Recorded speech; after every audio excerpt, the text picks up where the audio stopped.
Welcome to Think Alive. We're Sharon and Andy, just two people with a dream and a vision of restoring our traditional stone-built farmhouse in southern Spain, transforming it into a beautiful off-grid home and sharing our journey with you.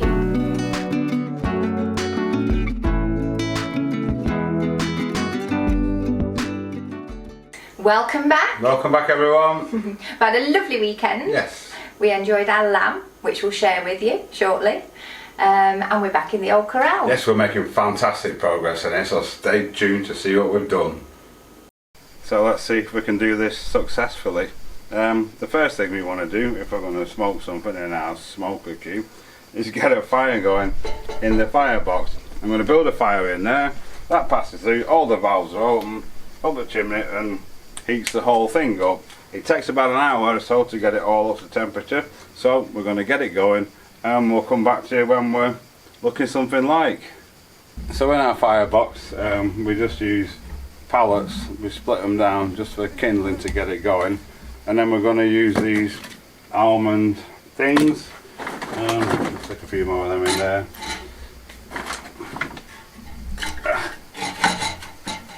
Get them in the right place.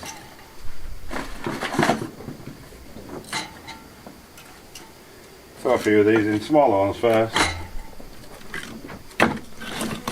Some were prepared earlier.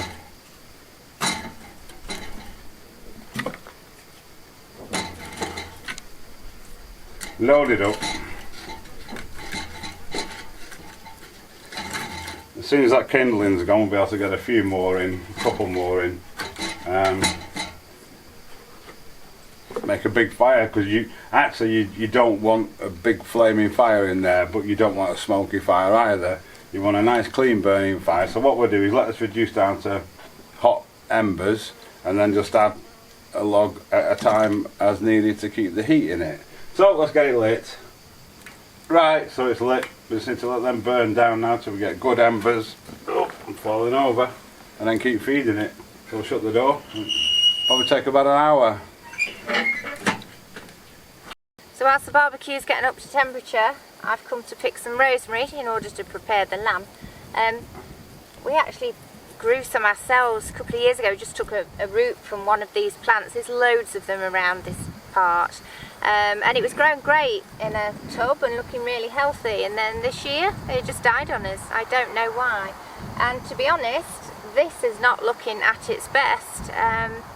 Maybe too wet in the spring, and we've had an intensely dry and hot summer so far. But it still smells beautiful, so I'm going to go for it. Take the greenest bits, and then we can get the lamb prepared.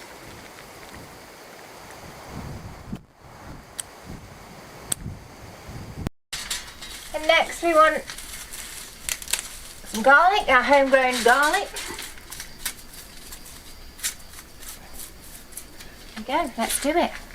So once we're happy with our fire, we've got a nice smouldering embers and piece on just lightly burning. We need to set our temperatures. We're looking for 225 to 250 Fahrenheit in the middle. So if we can get both of these to that temperature by adjusting these valves to control the airflow,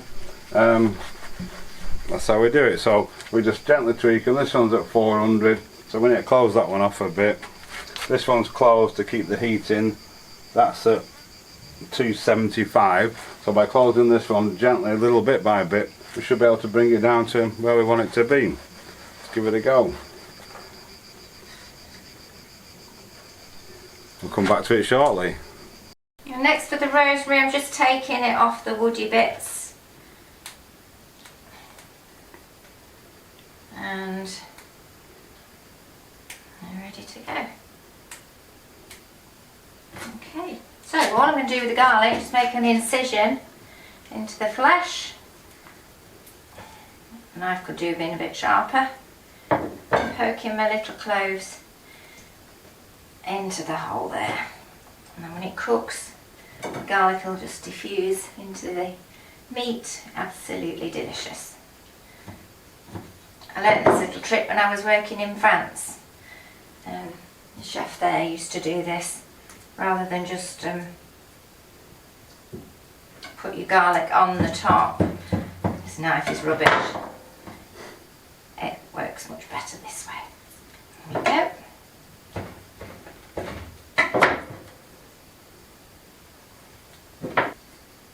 I'd normally cook it, if I was doing it in a traditional oven, obviously in a dish or a baking tray to catch all the juices to then make my gravy, but we're not having a traditional roast dinner with gravy today. It's far too hot, so I'm just going to do it on the smoker and we'll see what it tastes like. As I say, I've not done it before, so I'll let you know. It's ready to go. Very simple. We don't do any complicated things around here, but it should be lovely. We'll let you know. Right, we're about there. This one's a fraction over 250. This one's a fraction under 225. So somewhere in the middle of where the lamb's going to be. We guess it's going to be about where we want to be. What we need to do, we've got a tray in there. It might sizzle a bit. Add some water. That's not so bad. Keeps it all moist, and then in it goes. We reckon it's going to take about 3 hours. So we'll close the lid, which has dropped a little bit. We'll soon get it back, and we'll come and check it in a bit. As you can see, we've got a lovely, nice, clean burning fire with just whiffs of light white smoke coming out of the chimney. And those temperatures are all in Fahrenheit, by the way. We don't have a centigrade thermometers on it. Right, so the lamb's been in for an hour. I've just checked the temperature. Our gauge is still 250 and 225 on that one. Fantastic. I've just checked the temperature. It's 50 degrees Celsius. Apparently we're looking for about 80 internal temperature with a meat thermometer. For smoking it, temperatures differ apparently for smoking things than they do for oven roasting them. So I'm going to give it another half an hour. It was fridge temperature when it went in. We should have let it warm up to room temperature first, really. But I'm going to give it another half an hour and check it again, and that'll gauge me the rate that the temperature is increasing, hopefully, if that makes sense, because we're having baked potatoes with it, which we're going to do in the fire pit itself, and roast vegetables, which we're going to do on here, and we reckon they'll take about an hour as well. So we'll come back to you shortly. So another half an hour gone. It's gone up by 7 to 8 degrees in the last 30 minutes. We've revised down that 80 degrees Celsius temperature to 65 to 70 because we don't want it too well done, which means we need another 21 degrees, say 22 degrees, which is another hour and a half, which makes it a total cooking time of 3 hours. We're trying to gauge the time because we've got our baked potatoes to go in and our roasted vegetables as well, plus it's got to sit for 20 minutes or so when you've cooked to let the juices go back into it, apparently, to make it more tender. So yeah, we're on schedule. So 45 minutes to go.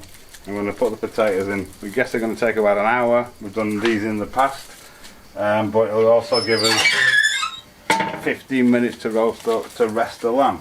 I'm just going to chuck them straight in the firebox there and shut the door, and then the veggies under the top. And roast smoked veggies, just going to pop them in there. Hopefully an hour will do them. We have done these before, but we can't remember how long it took. We should take notes, but we're flexible. The lamb's looking lovely. It's now been 3 hours. It's still not quite there, and we reckon another half an hour, which is just as well because the potatoes aren't there either. They're going to need another half an hour or more yet. So if we weren't hungry it wouldn't be so bad, but we're getting quite hungry after working all day as well. But we'll sit it out. There it is, 3 hours and 10 minutes and it's ready. It's just at 70 degrees, which is perfect. So let's get it plated up and get it let it rest for a little while. There it is, wrapped in foil. Let that rest for 15-20 minutes now. and hopefully our veggies and stuff will be cooked by then. They're not far off actually. And perfect baked potatoes. Right, let's get it dished. It looks very nice. It's more like pulled lamb because it just fell off the bone with a fork, which is lovely. Bodes well. Veggies are looking a bit crispy. Never done them like this before, so we'll see. But yeah, cheers everybody. Yep, bon appetit. Well, back to reality. The lamb was absolutely delicious. Worked a treat. Made up with that. But back to work now. Remember, if you saw the last one, we ran out of sand, and it's a holiday today, so we can't get any. But we've got a secret stash. We had a big pile at the back, if you saw it in a much earlier video, that we moved up the land. It's exactly the right sand. We'd have bits of stuff growing in it and that, but we only need a tub full, about 5 litres of it. So we should be able to clean out enough of that just to get this bit here finished. The wall over there is drying out lovely. You can see the stones are starting to breathe and the colours are coming out of it. Yes, we're very happy with it so far. So we're going to get this finished. All the stonework will be finished shortly. So I hope you can see me under the olive tree here. This is our pile of sand. There's all sorts growing in it. It's been here a couple of years now since we moved it from round the back. But I'm going to try and get this lump here because that looks about the best. We only need this much, so it's not that bad. And we'll have a go. I'm just getting rid of this top surface, and we'll wet it before we add the lime, and all the nasty bits will hopefully float to the top. That's the idea anyway. It's very hard though, because it's very, very dry.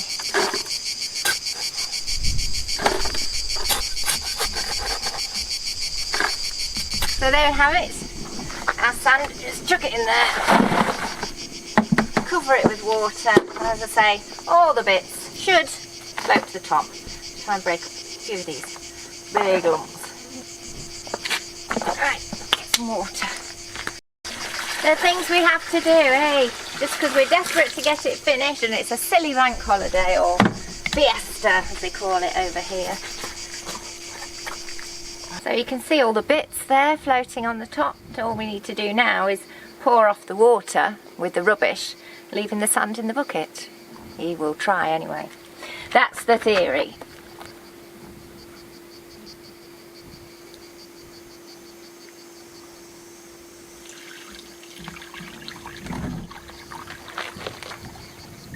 Well, that seems to have done the trick, but it's very wet, so we're going to leave it for half an hour in the sun to dry out a bit before we add the lime. So while we're waiting for the sand to dry out a little bit, Andy pointed all the stones in here on the last video, and unavoidably got some on the wood, which I've used my little brass brush, that's not easy to say, to clean off, but I'm just going to give it a second coat now of linseed oil just to tidy it up a bit. So I'll do that while I'm waiting for sand.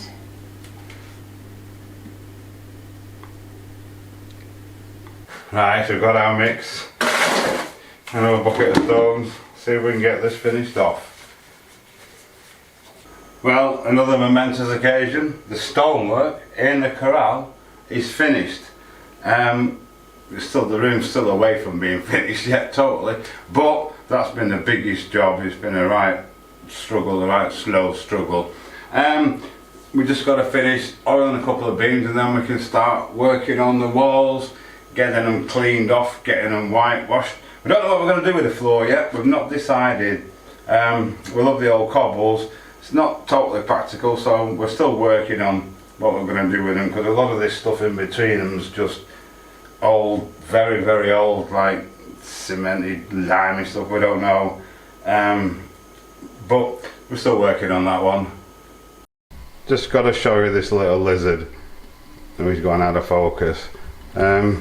He sits here all day by the front door. Bless him.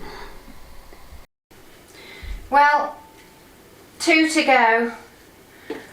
We're getting there very slowly. That last one's going to be a nightmare. I'm not looking forward to it at all. I've got to climb on top of the sink. But No doubt we'll manage it somehow. Okay, so with all our stonework done, time to tackle these walls. That's a washing machine you can hear in the background, by the way. Apologies for that. We need to get some clean clothes. So, we're trying to find out. Chris at Tales from the Cave has been doing a lot of research on this as well, and it'd be worth watching his video if you're interested. He's got one coming up. He's had massive problems because the wrong stuff's been used in the construction in places. I can't say any more than that. But we've learned that they use gypsum a lot, particularly for the inside walls. We're still working on what they use for the outside walls, because that's rock hard and seems to breathe really well. But on the inside, I don't know if you can see here, there's like salt that's come through where it's been damp and travelled through, but only up to here, fortunately. It's an ongoing problem. That's why we took a lot of the old plaster off the walls and just exposed the stone. Now this wall can breathe. Hopefully this should solve this problem. But yeah, because gypsum actually absorbs moisture from the atmosphere. On the other hand, cement traps it in. That's why you should never use cement on old stone houses either, just lime. But they would have used gypsum because it fires at a lower temperature, and they can do it. They could have done it locally 150 years ago when they built it. They probably didn't know that it wasn't that good for the building. I don't know. But we're getting there with it. So I'm going to try and scrape this back, clean that dirty mess up there a bit, and then apply a bit of lime, just do a couple of patches to see how it takes, and then we'll decide how we're going to go forward with it.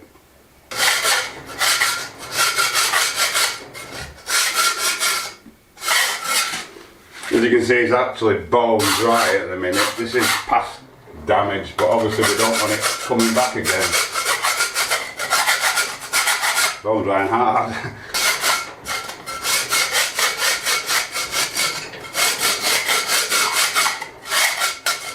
Right, so I've cleaned up this bit of the wall here, and I've left that as it was originally. What I'm going to do, I'm going to mix up a wash and try a patch on both sides to see how it takes, if I need to actually clean this up or if it'll go through it or what. I suspect I will have to clean it all up, but we'll give it a try. So I'll go and mix a pot of stuff up. Right, so just mixed up a little bit, quite thin as well. Oops, put the cardboard down so I don't get it on the floor, because we don't want that. Get the brush wet so we don't clump on it. Let's see what happens.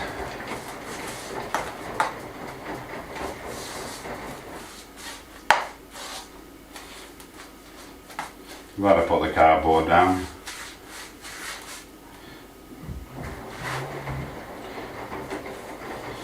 No point doing it all, because if we've got to revise it, we'll have to revise it always. If we just do patches, I'll only have to revise the patches. It always looks really thin when it goes on as well, but it does dry completely different.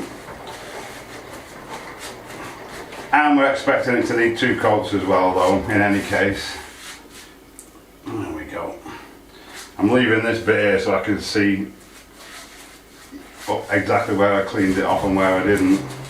Fantastic texture on this, so all the marks on the horns on the wall, all the hoof indentations and scrapes at the bottom. It's certainly got character. Right, I'll do this bit. The wash is on spin now, it's nearly finished. Right, I've actually got a slightly thicker mix here. It's actually taken better to the dirtier stuff than the clean bit. So I'm going to try this on here. Leave another gap.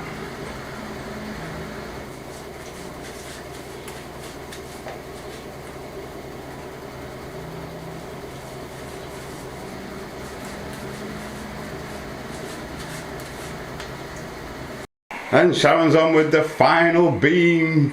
It's going to be finished today. Then we've got a whitewashing nightmare to do. Yes. Crikey.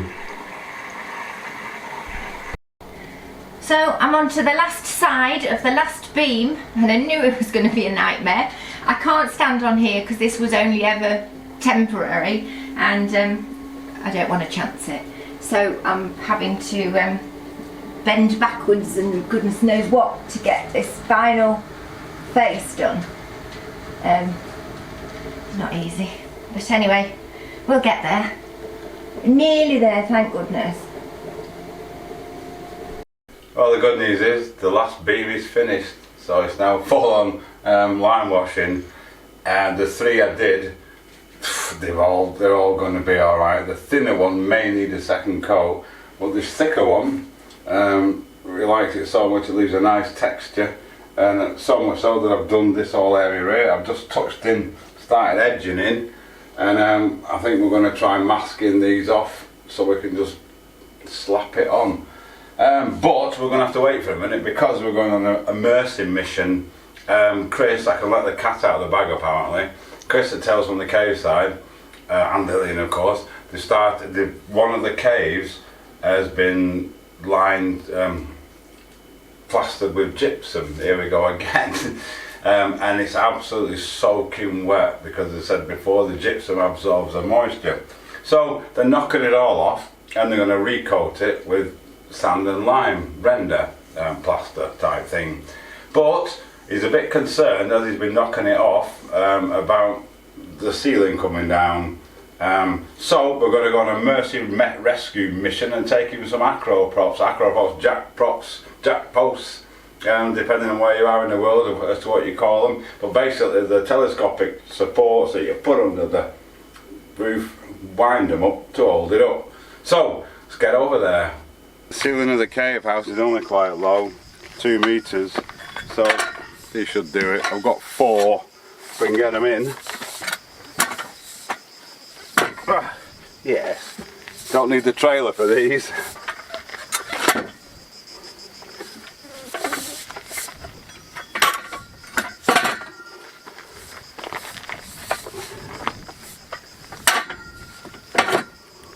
Excellent, off we go.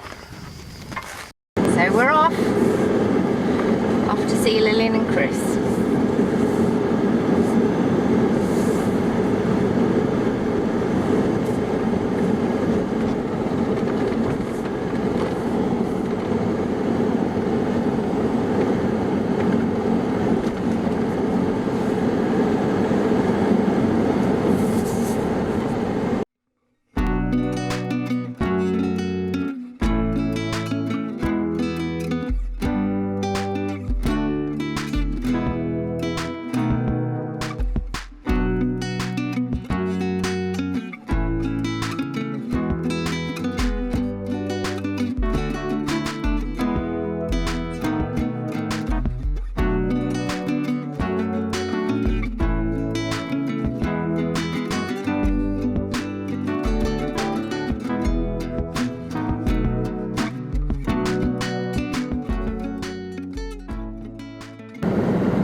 And here we are. Right, so we're here. I wanted to come, I was intrigued to see, I've never actually seen the raw insides of a cave house before. And when he said he had to put an acro in, I was a bit concerned. Yeah. And so I volunteered hours. You can see the stuff, how wet it is here. This is actually drying out apparently. And it's just... Yeah. So, and this, it's got concrete beams in the ceiling, that you obviously put in when you dug it out. These are modern. So, yeah. We don't know why. Yeah. How long gone? He wants them gone. Yeah, there might be a proper arch there, we don't know. Yeah, no, we don't. But this one is sat on this here, which is all fallen down. Hence the reason it's got a prop under it. So I brought ours down just in case there's any more bits, because this all needs rebuilding before. That's it. But yeah, it's absolutely the stuff. You can smell the dampness in it because it's gypsum, gesso, and roots, rotting roots in the ceiling. So Chris, I'm afraid you've got a massive. I'm afraid I can't help. Sorry, I can't help you. That's alright. What a huge job. This place is pretty big. There's another cave on the other side that's like a mirror image of it. They did that. Yeah. With lime and sand, and it's been absolutely brilliant, hasn't it? Yeah. This was done with gypsum, and it's absolutely damp and So there we go. Tune into the channel, see what's going on. There's going to be quite a bit of this. Yeah, I think it's going to be our life for about 3-4 weeks. Yeah. Cool. Yeah. Right, we're off back now. Yes.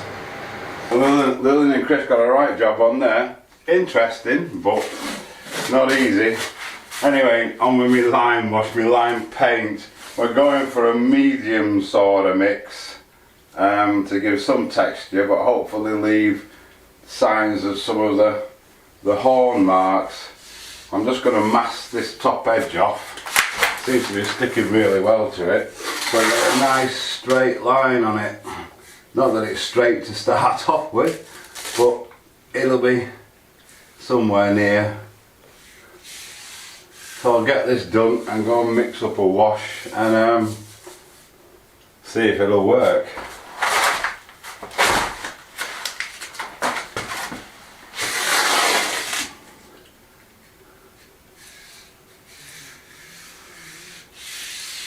Well, it's coming along fabulously. Just got this bit around the corner to do, and yeah, very, very happy with it. Looks like it might get over one coat as well, which is even better. So I'll get another mix done, and my pot's empty, I've run out, get another one done and carry on.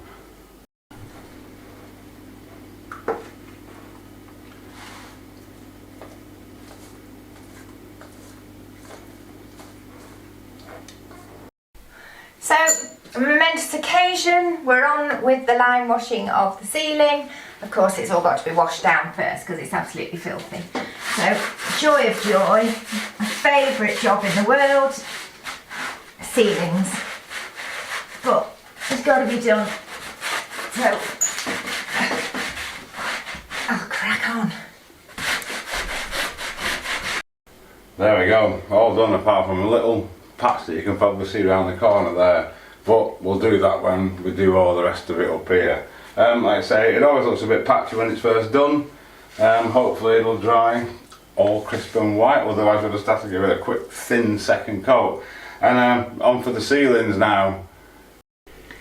So here we are again then in contortionist position, trying to cut in here without getting it all over my nice linseed oiled beams. But I think it might take me some time.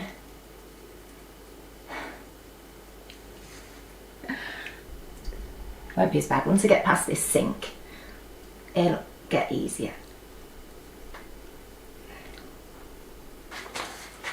Well, I'm going to carry on whitewashing. I don't want to bore you with it. It's not very exciting, is it? But hopefully by Sunday, everything will be looking lovely and yes, white. Sharon's going to carry on between the beams and I'm going to follow along doing the walls as we go. And then when we get far enough, I can start to build our sink cabinet and finish this other one off. Excellent. So yes, we hope you enjoyed the video. If you have, give us a like. If you've made it this far, consider subscribing to the channel. It doesn't cost anything, and if you click the notification bell, YouTube will notify you every time we upload a video, which is currently twice a week on a Thursday and a Sunday. Indeed. So thanks again guys, thanks all for watching, and we'll see you on Sunday.